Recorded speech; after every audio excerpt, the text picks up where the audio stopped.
সুখের আগে আল্লাহ বান্দার তিনটি পরীক্ষা নেন।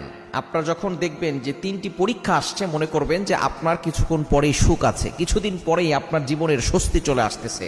কারণ আল্লাহ পাক রব্বুল আলামিন নিজেই বলে দিয়েছেন, কোরআন খোলেন 30 নম্বর পারা 16 নম্বর পৃষ্ঠার 14 নম্বর লাইন, সূরাতুশ শারহের 6 নম্বর আয়াত আল্লাহ বলছেন, ইন্নামা আল উসরি ইউসরা, there is happiness after suffering. কষ্টের পরে সুখ আছে, কষ্টের পরে স্বস্তি রয়েছে। সুতরাং আপনার দুঃখ কষ্ট চিরস্থায়ী নয়। আকাশে মেঘ সব সময় থাকে না, আপনার কষ্টও থাকবে না। সুতরাং এই তিনটি পরীক্ষা আল্লাহ পাক রব্বুল আলামিন যখন নিবেন, মনে করবেন তারপরে আপনার সুখ আছে। এই সুখ দেওয়ার আগে আল্লাহ তাআলা তিনটি পরীক্ষা নেন। 1 নম্বর হচ্ছে ধৈর্যের পরীক্ষা। আল্লাহ তাআলা আপনাকে দেখতে চান যে আপনি ধৈর্য ধারণ করতে পারেন কিনা, আপনি ভেঙে পড়েন কিনা, আপনি আল্লাহর উপরে ভরসা করেন কিনা। এজন্য আল্লাহ তাআলা ধৈর্যের পরীক্ষা নেন। এজন্য আল্লাহ পাক রব্বুল আলামিন নিজে বলে দিয়েছেন, তোমরা ধৈর্য ধারণ করো, ইন্নাল্লাহা মাআস সাবিরিন, নিশ্চয়ই ধৈর্যশীলদের সাথে আল্লাহ আছেন। সুতরাং 1 নম্বর হচ্ছে ধৈর্যের পরীক্ষা নেন। 2 নম্বর হচ্ছে আল্লাহ পাক রব্বুল আলামিন কষ্টের পরীক্ষা নেন।